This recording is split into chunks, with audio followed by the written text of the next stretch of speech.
This is a HausHill original podcast. Yeah,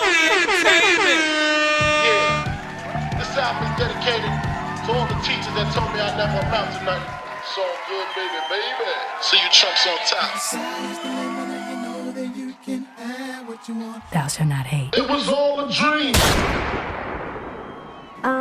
I think the first time somebody gave me an opportunity to work in business was when I did my first fragrance, which was over 10 years ago with Cody.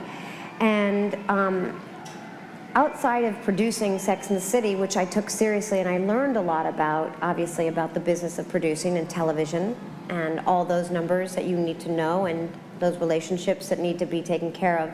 I was more familiar with that language when I stepped out and I became involved in the world of fragrance, for instance, which had a whole new set of rules, which is a ridiculously competitive business. I think I discovered, really much to my surprise, that I connected to business, that I connected to margins and profits and those big, what used to seem very complicated conversations to me, all sort of were illuminated, and I loved them. I loved being responsible to and for companies. I loved working hard to be deserving of the time and the money that was put into launching a fragrance. Many of you in the room know what it takes to launch a fragrance, the marketing, and all of the machinery that goes into those first, 10,000, 5,000 bottles. I had no idea that I would respond to business that way.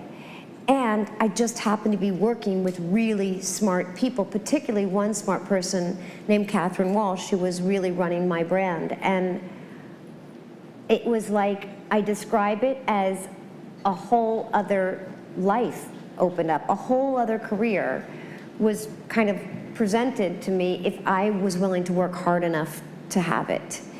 And it was very hard for me to not be that involved.